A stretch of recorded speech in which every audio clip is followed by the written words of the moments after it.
Hello दोस्तों। I hope कि आप सब अच्छे होंगे और अपनी तैयारी अच्छे से कर रहे होंगे। तो जैसे कि हम सब सी टेट पेपर 2 एसएसटी के लिए 6 से 8 तक के एनसीईआरटी को एकदम line by line plus MCQ अर्थात पीवाईक्यू सहित कर रहे हैं। तो जैसे कि हम सब कल क्लास 8 का जो हिस्ट्री है उसका थर्ड चैप्टर का एक पाठ पढ़ चुके थे। यहाँ इस पेज तक हम सब पढ़ चुके थे। इसके बाद हम सब देखे थे कि यहाँ पर लिखा गया था कि जो बागान होते हैं, यहाँ पर देखिए, यहाँ पर हम सब पढ़े थे जो बागान होते हैं, बागान के बारे में पढ़े थे हम सब कि क्या होता है कि ये बहुत बड़ा क्षेत्र होता है। इस क्षेत्र में क्या होता है कि मजदूरों को, जो मजदूर होते हैं उनको जबरन काम कराया जाता है, इसे हम बागान कहते हैं। इसके बाद पढ़े थे हम सब कि देखिए नील का खेती क्या होता था। तो बताया गया कि जो नील का खेती है वह उष्णकटिबंधीय इलाकों में होता था और नील का एक पौधा होता है, उस पौधे से नील रंग निकाला जाता है। उसके बाद पढ़े थे हम सब कि यूरोप में एक होड होड का पौधा होता था। इस होड के पौधों से भी हम सब बैंगनी और नीला रंग निकालते थे। और आगे देखिए बताया गया, यहाँ पर भी देखिए एक पॉइंट और था कि ये जो होड था, यूरोप में जो होड नाम का एक पौधा था, यह शीतोष्ण क्षेत्र में पैदा होता था। तो देखिए दोस्तों, हम सब देखे, कल पढ़े, कल की वीडियो में कि जो नील था वह नील का डिमांड कैसे बढ़ा। तो बताया गया कि यह नील जो था वह अन्य देशों में एकदम अपने क्वालिटी को ला खड़ा कर दिया। तो देखिए यहाँ पर, अब देखिए जब इतना अच्छा क्वालिटी दिया तो उसमें देखिए बताया गया कि जो भारत ही, देखिए यहाँ से अब हम सब शुरू करेंगे। तो देखिए लिखा गया है, भारत में ब्रिटेन ने बढ़ाई दिलचस्पी, अर्थात जो नील की पौधा था या नील का जो पौधा था उसमें जो भारत से ब्रिटेन आए थे, उसमें क्या हुआ, उसमें फसल उगाने के लिए वे उनको सबको बताया कि उन सब क्या किए कि जोर देने लगे। तो आगे देखिए लिखा गया है कि यूरोप में नील की बढ़ती मांग को लेकर ईस्ट इंडिया कंपनी भी क्या हुई, भारत में नील की खेती को बढ़ाने के लिए रास्ता ढूंढने लगी। आगे देखिए लिखा गया है कि 18वीं सदी के आखिरी दशकों तक बंगाल में नील की खेती तेजी से फैलने लगी।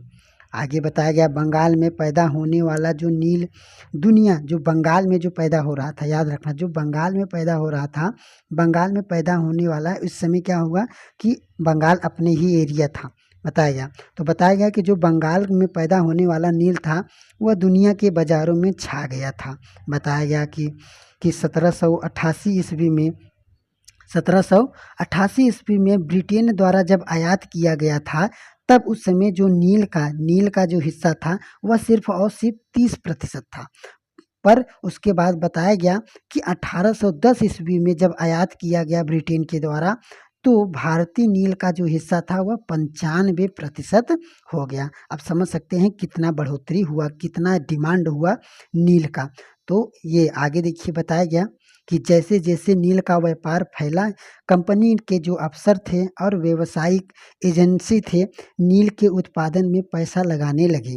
बताया गया, समय बीतने के साथ साथ कंपनी के बहुत सारे अधिकारियों ने नील के लिए क्या किया, अपने कारोबार पर ध्यान न देने के लिए अपनी नौकरियां छोड़ दी। भारी मुनाफे की उम्मीद में, कहाँ से, याद रखना, कहाँ से, स्कॉटलैंड और इंग्लैंड से बहुत सारे लोग भारत में आकर नील की बागान लगाने के लिए आए। या तो देखिए यहाँ पर है, जिनके पास नील था, नील के लिए पैदावार करने के लिए अगर पैसे नहीं थे, जो आए थे ब्रिटेन से, तो बताया गया जिनके पास पैसा नहीं था वे क्या किए, तो कंपनी और नए नए बैंकों से कर्ज लेने के लिए तैयार हो जाते थे। इतना महत्वपूर्ण हो गया था नील। आगे बताया गया, अब देखिए बताया गया कि नील की खेती कैसे होती थी। बताया गया देखिए कि नील की खेती थी वह मुख्य रूप से 2 तरह की होती थी। पहला था एक निजी और दूसरा था रैयत। तो देखिए निजी क्या होता है, तो बताया गया कि निजी खेती की जो व्यवस्था थी, बागान मालिक खुद अपनी जमीन पर नील उगाता था या उत्पन्न करता था। आगे है कि या तो जो निजी था, या तो वह अपने ज़मीन पर क्या खुद ही उगाता था, या तो वह ज़मीन खरीद लेता था, किसी से ज़मीन खरीद लेता था और दूसरे ज़मींदारों से ज़मीन भाड़े पर ले लेता सकता।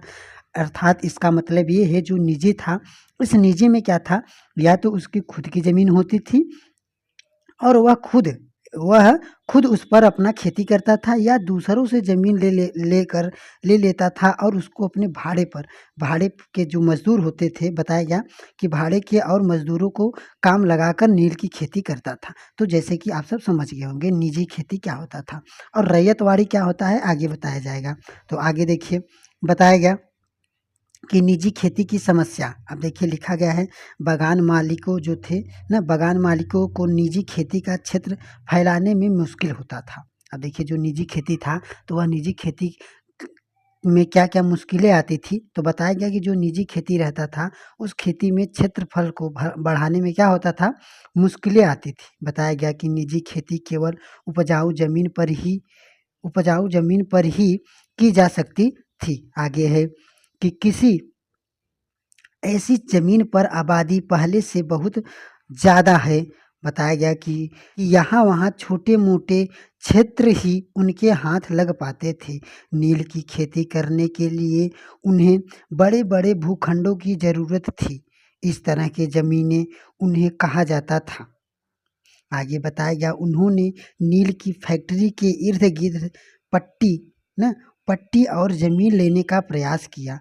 वहाँ के किसानों को हटाकर आस-पास के थे जो नील फैक्ट्री के आस-पास के जो थे वहाँ पर, तो पट्टी ज़मीन को क्या करते थे, खरीदने का प्रयास करते थे और बताया गया किसानों को हटा दिया जाता था। आगे बताया गया इससे टकराव हो गया और तनाव पैदा हो गया। आगे बताया गया है कि मज़दूरों का इंतज़ाम करना भी और ज़्यादा आसान नहीं था। बताया गया कि बड़े-बड़े बागान के लिए बहुत सारे मज़दूर की ज़रूरत होती थी।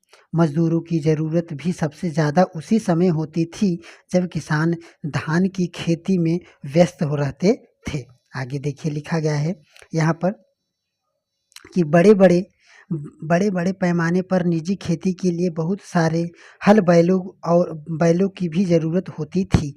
1 बीघा नील की खेती के लिए दो दो हल 2 हल चाहिए था। बताया गया कि इसका मतलब यह था कि अगर किसी बागान मालिक के पास 1000 बीघा ज़मीन है, तो उसे 2000 हलों की ज़रूरत पड़ती थी। हलों को खरीदना और उनका रख-रखाव एवं बड़ी समस्या थी। बताया गया कि किसानों से भी हल नहीं मिल सकता था, क्योंकि बताया गया कि वहाँ के उसी समय वो सब भी अपने हल का उपयोग करते थे, वो धान की खेती में। बताया गया उन्हें अपने लिए ही इन चीज़ों की ज़रूरत होती थी।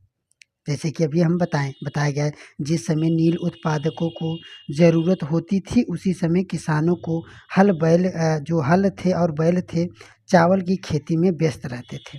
बताया गया 19वीं सदी के आखिरी तक बागान बागान मालिक निजी खेती का क्षेत्रफल फैलाने में दिलचस्पी रखते थे।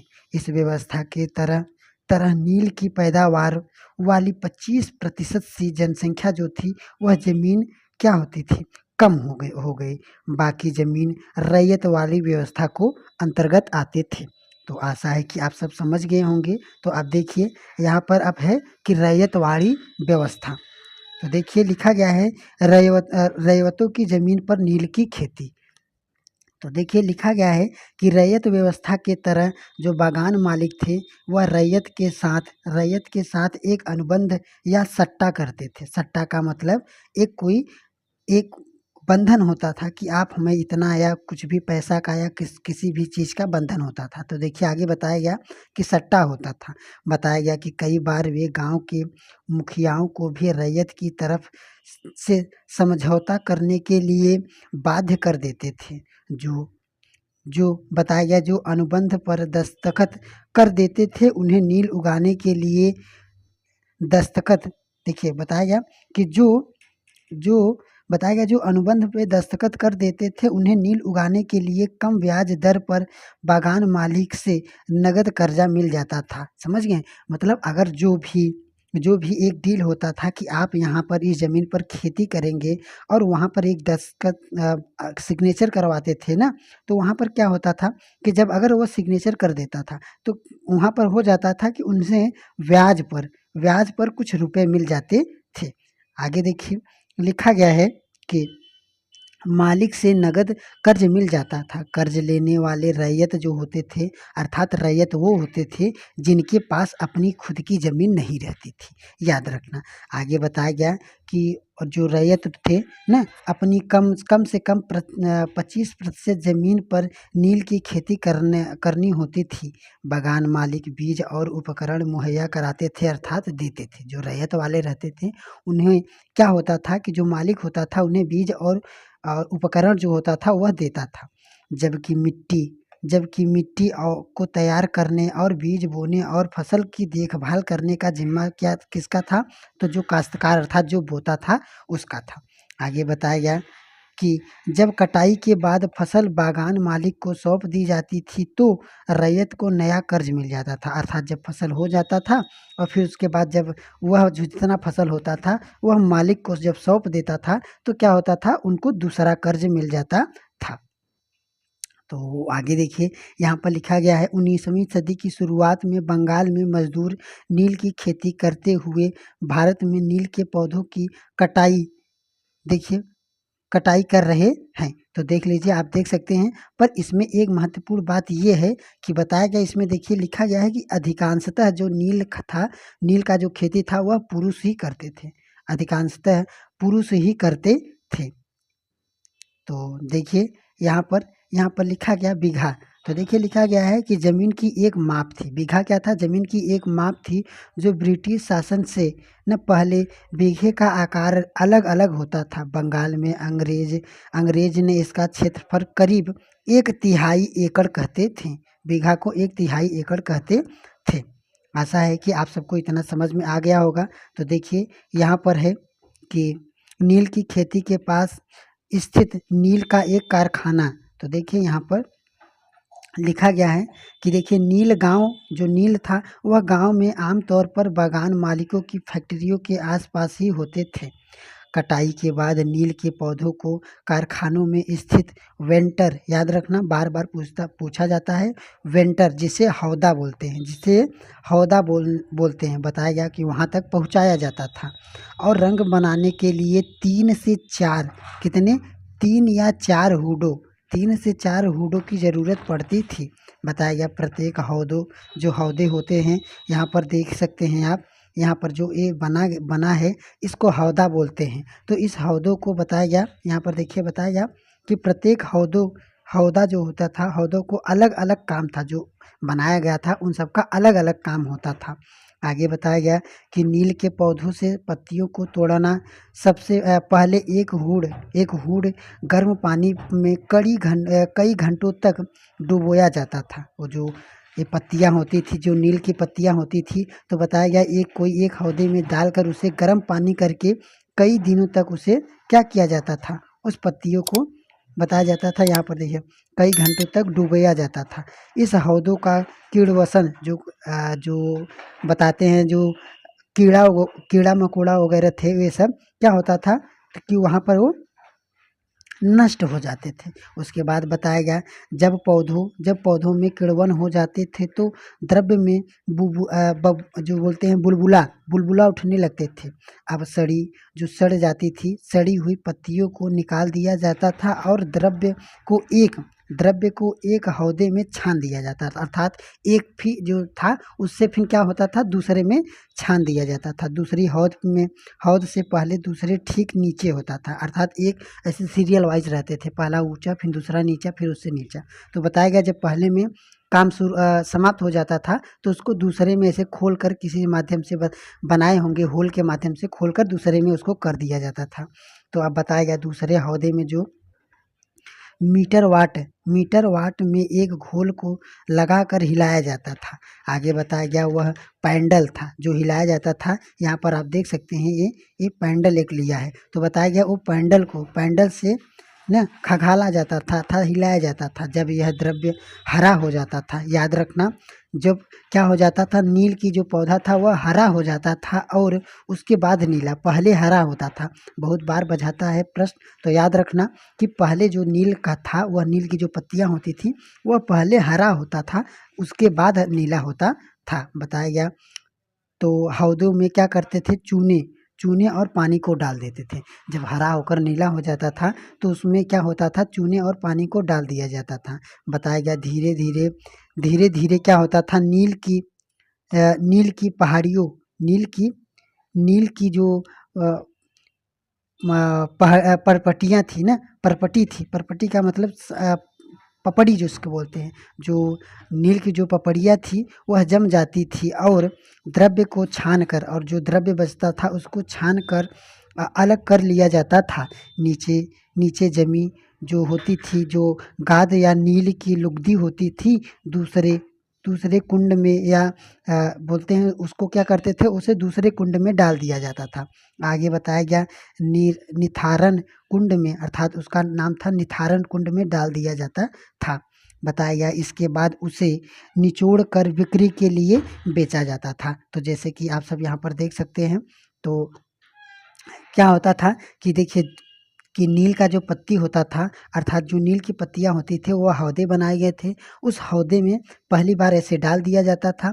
डालने के बाद उसमें क्या होता था कि गर्म पानी डाल दिया जाता था। उसके बाद जो उसमें कीड़े मकोड़े थे वो क्या हो जाता, ख़त्म हो जाते थे। जब ख़त्म हो जाते थे तो उसको एक दूसरे वाले में छान लिया जाता था।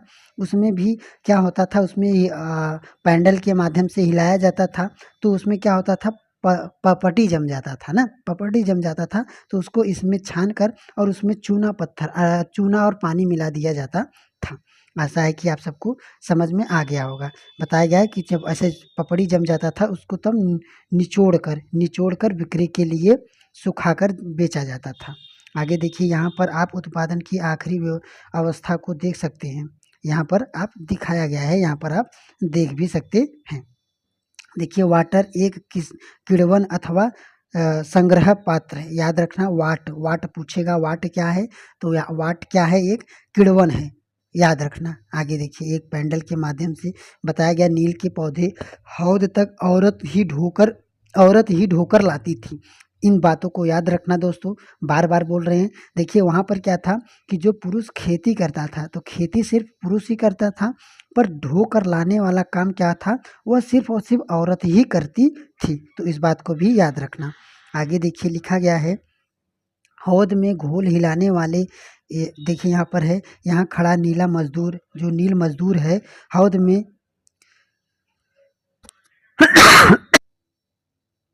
देखिए यहाँ पर एक मजदूर है। बताया गया कि हौद में पड़े घोल को हिलाने के लिए एक इस्तेमाल होती थी पैडल ना, पैडल लिए खड़ा हुआ है।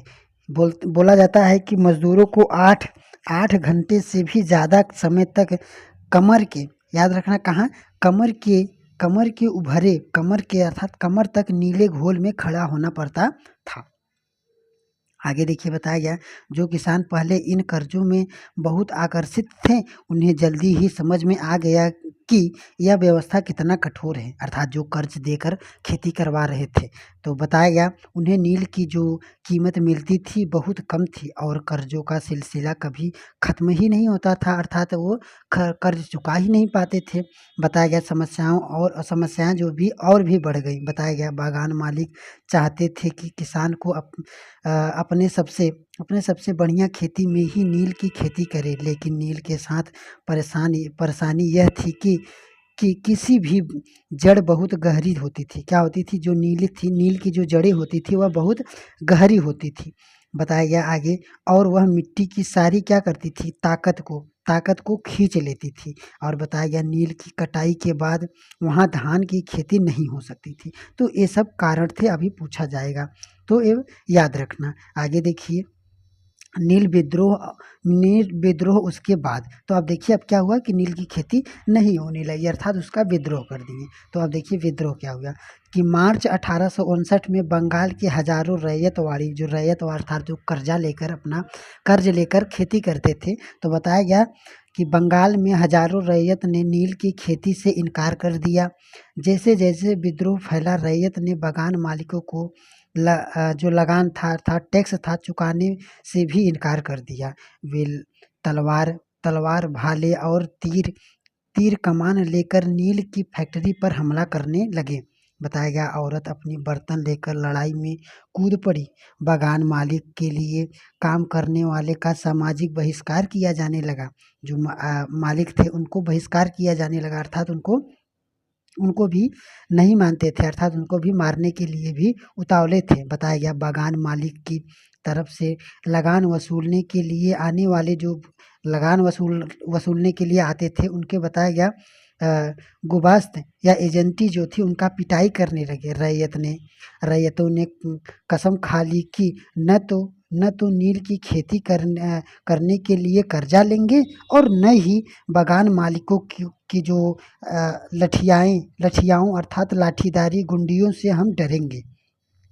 आगे बताया गया कि नील के किसान चुपचाप बैठने को तैयार नहीं थे। जो नील के किसान थे वह चुपचाप बैठने को तैयार ही नहीं होते थे, क्योंकि उन्हें बगावत की ताकत कहीं कहीं से मिली। इसमें बताया गया इसमें कोई शक नहीं है कि नील की खेती अत्यधिक दमनकारी थी। बताया गया लेकिन जो लोग दबे होते थे वे हमारे बगावत नहीं करते थे।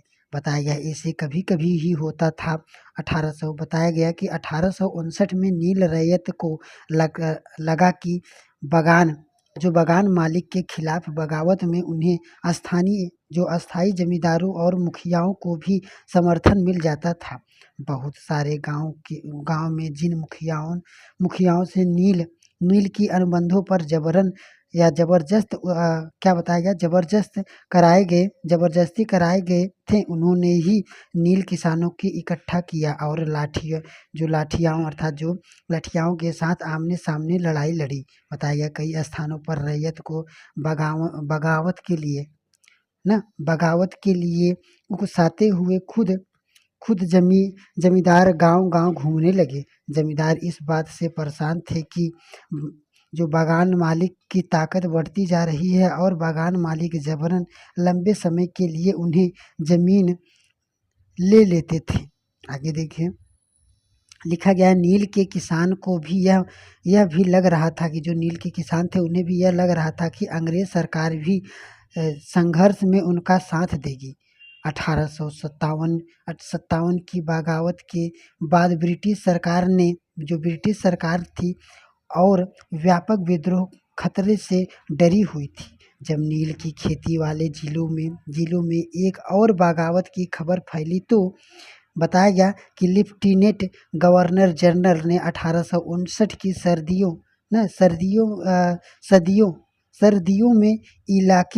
सर्दियों के इलाके का दौरा किया और बताया गया रैयत को लगा कि सरकार उनकी दुर्दशा से परेशान है। बरसात में मजिस्ट्रेट जो थे एसले ईडस ने एक नोटिस जारी किया। याद रखना किसने? एसले ईडन ने एक नोटिस जारी किया कि जिसमें वहाँ कहा गया कि रैयतों को नील के अनुबंध मानने के लिए मजबूर नहीं किया जाना चाहिए। यह जो नोटिस था इस आधार पर था कि फैला कि रानी विक्टोरिया की नील की खेती, अर्थात रानी विक्टोरिया ने ऐसा बोला था। आगे देखिए लिखा है नील गांव का एक गीत। तो यहाँ पर देखिए एक गीत लिखा गया है, तो इस गीत से ज़्यादा कुछ नहीं। तो आगे देखिए यहाँ पर, तो देखिए यहाँ पर है कि क्या हुआ कि जब उसने हुक्म दे दिया तो बताया गया कि करने का हुक्म दे दिया कि अब नील की खेती नहीं होगी। तो ईडन किसानों को शांत करने और विस्फोट स्थिति को नियंत्रण करने की कोशिश कर रहे थे। बताया गया कि उनकी कार्रवाई को किसानों थे अपने विद्रोह का समर्थन मान लिया। अब बताया गया जैसे जैसे विद्रोह फैला, कलकत्ता के पढ़े लिखे लोग भी नील जिलों की ओर चल पड़े। उन्होंने रैयतों की दुर्दशा, बंगाल मालिकों की जोर जबरदस्ती और अत्याचार नील व्यवस्था के बारे में लिखा। आगे बताया गया इस बगावत से परेशान सरकार को जो बगान मालिक थे, बगान मालिक की रक्षा के लिए सेना बुलानी पड़ी। तो बताया गया कि नील उत्पादन व्यवस्था की जांच करने के लिए एक नील आयोग बनाई गई। इस आयोग में बगान मालिक को दोषी पाया गया। याद रखना, पूछा जाता है बहुत बार। तो ये क्या हुआ था, इसमें बगान मालिक का दोषी पाया गया, जो जबरदस्ती के लिए उनकी आलोचना की। और बताया गया आयोग ने कहा कि नील की खेती रैयतों के लिए फायदा का सौदा नहीं है। आगे बताया गया कि जो आयोग ने रैयतों से कहा कि वे मजदूरा या अनुबंधों को पूरा करें, लेकिन आगे से वे चाहे तो नील की खेती बंद कर सकते हैं। आगे देखिए बताया गया कि वे बगावत के बाद बंगालों में नील का उत्पादन या धराशायी हो गया। बताया गया जब एक बगावत हो गया उसके बाद बंगाल में धराशायी हो गया नील की खेती के लिए। बताया गया इसके बाद बगान मालिक बिहार पर ध्यान देने लगे। उन्होंने या बताया गया 19वीं सदी के आखिरी में कृत्रिम अर्थात बना आर्टिफिशियल रंग जो आ गया, वो सब रंग का निर्माण होने लगा। इससे उनका व्यवसाय भी बुरी तरह प्रभावित हुआ। फिर भी वे उत्पादन फैलाने में सफल रहे। बताया गया कि जब महात्मा गांधी दक्षिण अफ्रीका से लौटे तो बिहार के एक किसान ने उन्हें चंपारण आकर, याद रखना जो गांधी का जो चंपारण था यहीं से पहला शुरू होता, चंपारण आकर नील किसान की दुर्दशा को देखने का न्योता दिया। अर्थात गांधी जी को न्योता दिया कि आप नील की खेती का व्यवस्था को देख सकते हैं। बताया गया 1917 में महात्मा गांधी का यह दौरा नील बगान मालिकों के खिलाफ चंपारण आंदोलन की शुरुआत हुआ। देखिए यहाँ पर लिखा गया है कि जो किसान थे उन्होंने बोले कि भीख मांग लूँगा परंतु नील की खेती नहीं करूँगा।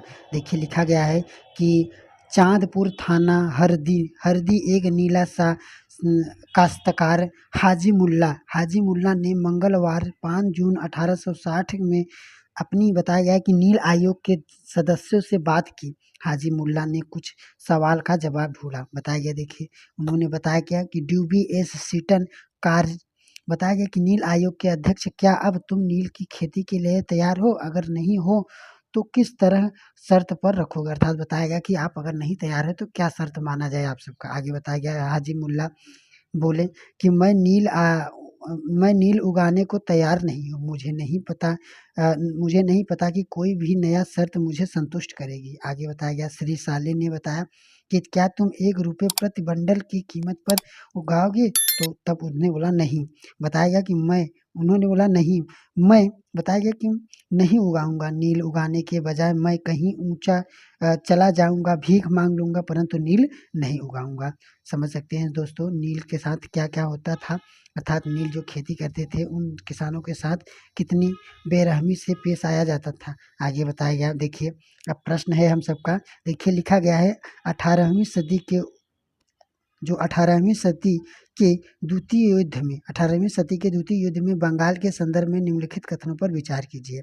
तो देखिए लिखा गया है कि इस कालखंड में बंगाल में भीषण अकाल पड़ा जिसमें लगभग 1/3 आबादी समाप्त हो गई। तो ये बात सही है।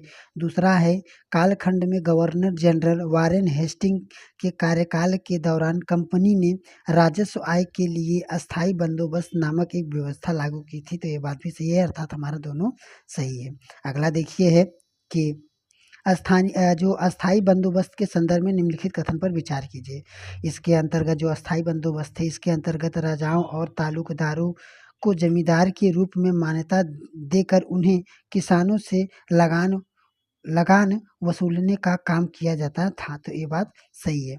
दूसरा है कि इस व्यवस्था के अनुसार जो जमींदार राजस्व चुकाने में विफल हो जाता था उसे जमींदारी छीन ली जाती थी। तो ये बात भी सही है। दूसरा है, इसके अंतर्गत किसान से तय राजस्व को कभी भी बढ़ाया